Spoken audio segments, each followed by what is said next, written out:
बाबा साहब भीमराव अंबेडकर जी को आप बीजेपी और आरएसएस ने याद किया, उसके लिए मैं आपका बहुत बहुत धन्यवाद देना चाहूँगा। क्योंकि बाबा साहब को अगर वो मंत्री बनाया गया उस टाइम, अगर कांग्रेस उनका साथ नहीं देती तो शायद आज जो संविधान लागू नहीं होता। आज मैं संसदीय कार्य मंत्री महोदय,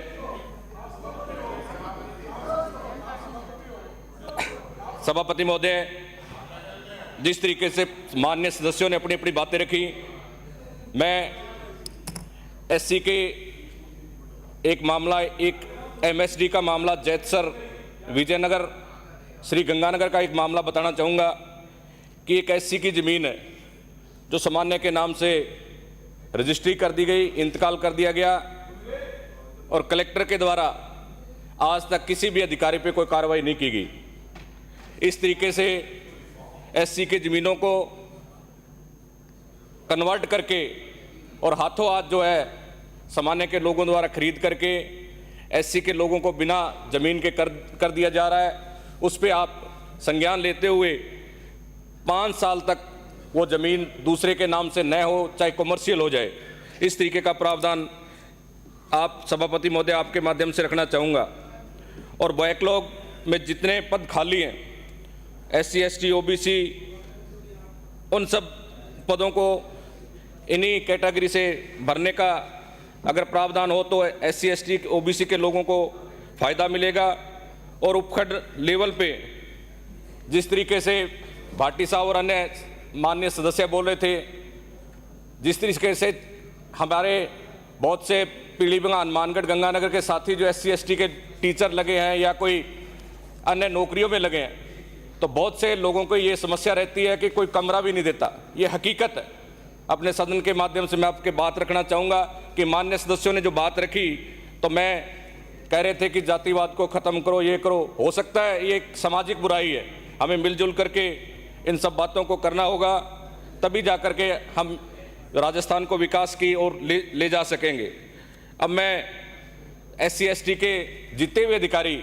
आज राजस्थान के अंदर एपीओ हो रहे हैं, तो उसमें जब संख्या देखी जाएगी एपीओ की, तो लगभग 80% या 70% जो एपीओ होते हैं उसमें एससी एसटी और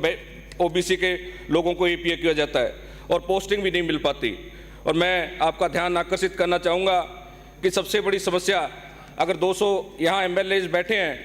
तो एक प्रमुख समस्या पूर्व में जब जो गांव बसते थे, हड्डारोड़ी जहाँ जहाँ बनी हुई है, वहाँ ज़्यादातर निवासरत जो लोग रहे हैं एससी एसटी और बहुत ही अन्य दलित पिछड़े लोग बसे हुए हैं। और जो हालात हैं, अगर वो हवा चल जाती है तो उनका जीवन बड़ा नरक की तरह हो जाता है। इस पर हमें प्रोजेक्ट बना करके, क्योंकि हरियाणा में 1-2 जगह हमारे कई माननीय सदस्यों ने बताया कि एक प्रोजेक्ट बनता है जैसे चिमनी की तरह, अगर वो लगा दिया जाए तो उनका जीना भी आसान हो जाए। मैं सभापति महोदय आपके माध्यम से मंत्री जी को कहना चाहूँगा कि ये जो बड़ी समस्या है, हो सकता है किसी विधानसभा में न हो, लेकिन लगभग 70-80% विधानसभा में, हर गांव में एक ये समस्या बड़ी गंभीर समस्या है। और मैं सभापति महोदय आपके माध्यम से कहना चाहूँगा कि पीलीभीत विधानसभा क्षेत्र के अंदर जितने भी हॉस्टल हैं लगभग 1990 के आसपास और उससे पहले के बने हुए हैं, जैसे पीलीभीत हो, रावसर हो, डबली राठान, गोलूवाड़ा, कई जगह तो बनाने वाले हैं। इसलिए अगर एससी एसटी के लोगों को लाभ पहुंचाना है, उन लोगों को अपने हॉस्टल में सुविधाएं दे करके, अच्छे शिक्षा दे करके नई विचारधारा के साथ उनको साथ में ले सकते हैं। और मैं आपके माध्यम से कहना चाहूँगा कि धानक और धानुका जाति का जो मामला चल रहा है, उसमें लोगों के जाति प्रमाण पत्र नहीं बनते और लोग जो हैं अपनी बात लेकर के कभी कलेक्टर के पास जाते हैं, कभी जयपुर आते हैं। तो इनका विशेष रूप से ध्यान करके इस जाति को जाति प्रमाण पत्र आवश्यक रूप से दिलवाए जाएं। और मैं मुख्यमंत्री कन्यादान योजना के अंदर जो अलग अलग श्रेणियों में 21,000 रुपये की